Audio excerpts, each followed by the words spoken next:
Hello दोस्तों, welcome to arts वाला। स्वागत है आप सभी का आज के इस नए वीडियो में। आज हम लोग देखने वाले हैं 12वीं के हिंदी के 12वां जो चैप्टर है जिसका नाम क्या है तो तिरिच है। और तिरिच एक कहानी है जिसके कहानीकार है उदय प्रकाश जी। तो आज हम लोग उदय प्रकाश के लेखक परिचय को देखने वाले हैं, तो आप लोग वीडियो के अंत तक ज़रूर देखिएगा। आज मैं एक नए तरीके से बताने वाला हूँ उदय प्रकाश के जीवनी को। तो चलिए शुरू करते हैं, हम लोग बढ़ते हैं आगे की ओर। तो देखिए उदय प्रकाश, तो इनका जन्म याद रखिएगा। पहला जो इनका जन्म कब हुआ था तो वो हुआ था 1 जनवरी 1952 ईस्वी को। उसके बाद नेक्स्ट याद रखिएगा उनके जन्म का स्थान, मतलब उसका जन्म कहाँ हुआ था। तो याद रखिएगा उनका जो जन्म हुआ था वो हुआ था सीतापुर, जो अनूपपुर मध्य प्रदेश में पड़ता है। उसके बाद इनकी माता के नाम की बात करें तो इनके माता का नाम क्या था तो वो था गंगा देवी। और पिता की बात करें तो इनके पिता का नाम क्या था तो इनके पिता का नाम था प्रेम कुमार सिंह। तो याद रखिएगा जो उदय प्रकाश जी का जन्म कब हुआ था तो 1 जनवरी 1952 ईस्वी को। अगर पूछा जाए जो उदय प्रकाश जी का जन्म कहाँ हुआ था तो याद रखिएगा सीतापुर, जो अनूपपुर मध्य प्रदेश में पड़ता है। और अगर पूछा जाए उदय प्रकाश के माता का नाम क्या था तो गंगा देवी, और पिता का नाम क्या था तो प्रेम कुमार सिंह। उसके बाद नेक्स्ट चलते हैं इनकी शिक्षा पर। तो शिक्षा में याद रखिएगा इनके बारे में जो इन्होंने बीएससी और एमए किए थे। याद रखिएगा बीएससी और एमए किए थे हिंदी विषय में। और कहाँ से किए थे तो सागर विश्वविद्यालय, जो कहाँ पड़ता है तो सागर मध्य प्रदेश में। तो अगर पूछा जाए जो उदय प्रकाश जी ने बीए और एमए किस विषय में किया था तो याद रखिएगा हिंदी विषय में। अगर पूछा जाए किस विश्वविद्यालय से किया था तो वो था सागर विश्वविद्यालय सागर।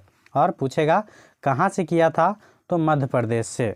उसके बाद नेक्स्ट चलते हैं उसके वृत्ति पर। तो वृत्ति का मतलब क्या होता है तो वृत्ति का मतलब होता है जो उनके जीवन से रिलेटेड जो प्रमुख कार्य रहा वही कहलाता है वृत्ति।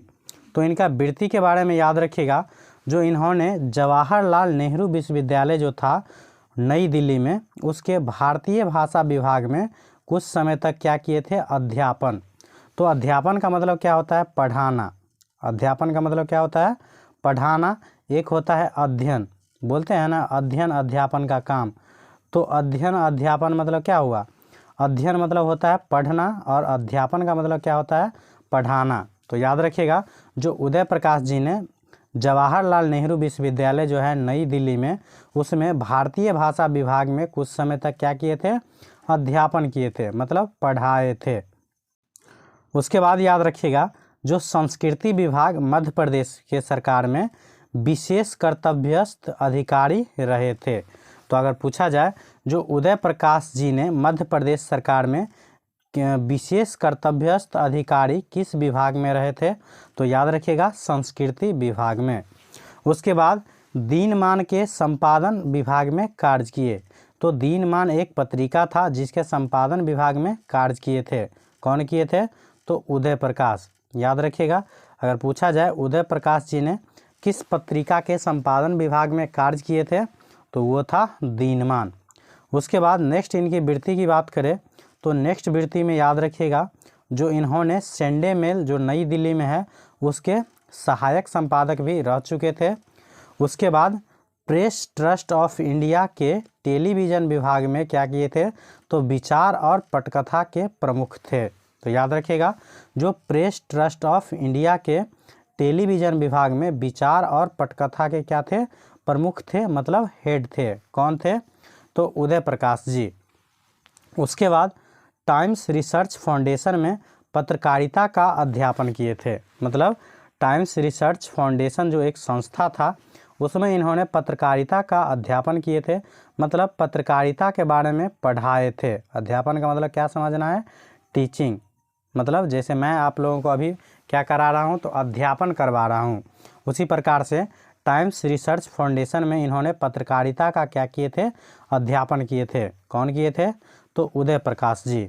उसके बाद है जो अंग्रेजी पत्रिका एमिनेंस का संपादन किए थे।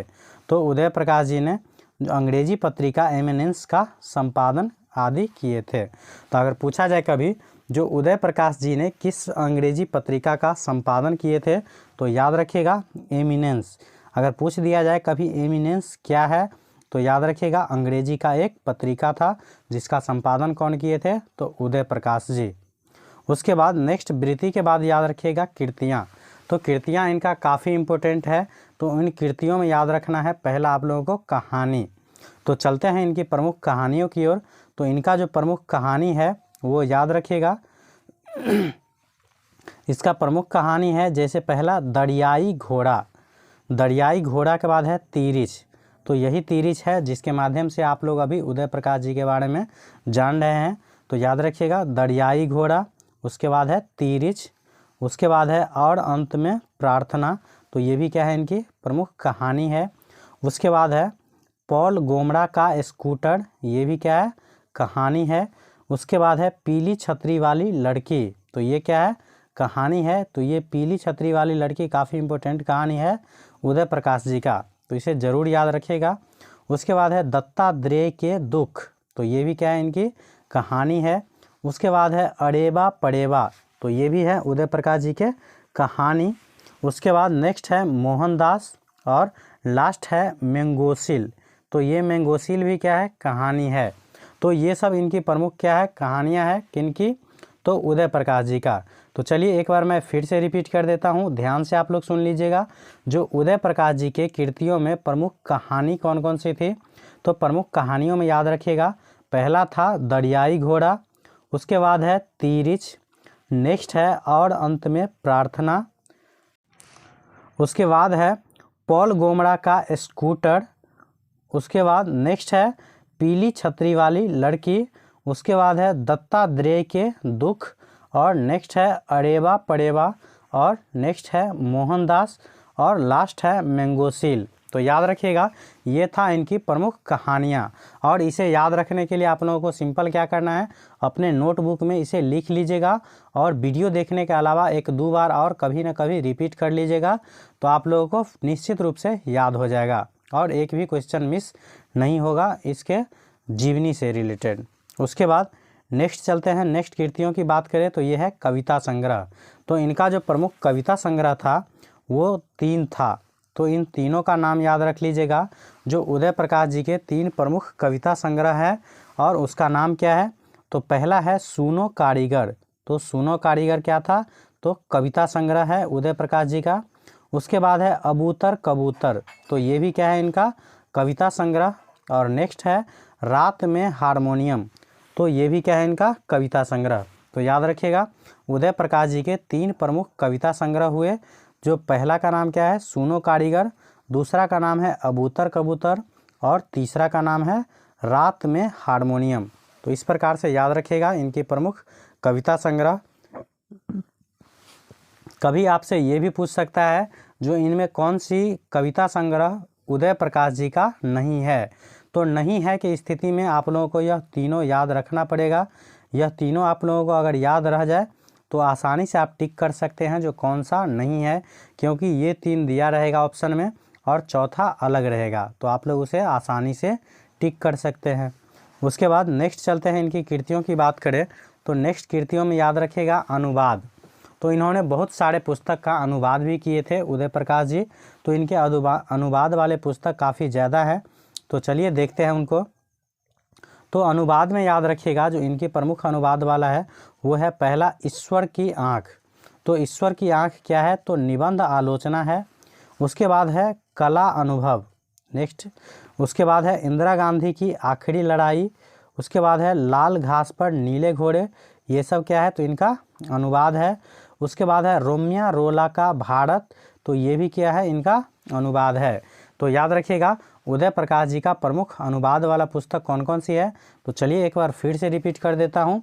तो पहला है ईश्वर की आँख जो निबंध आलोचना है। उसके बाद है कला अनुभव, नेक्स्ट है इंदिरा गांधी की आखिरी लड़ाई। उसके बाद है लाल घास पर नीले घोड़े। उसके बाद नेक्स्ट है रोमिया रोला का भारत। तो ये था इनका प्रमुख अनुवाद वाला पुस्तक। उसके बाद नेक्स्ट बात करें तो फिल्म और टीवी।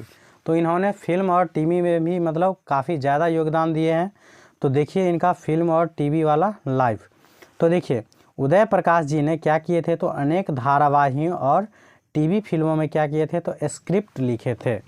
तो देखिए बहुत सारे धारावाही और टीवी फिल्मों में क्या किए थे, स्क्रिप्ट लिखे थे।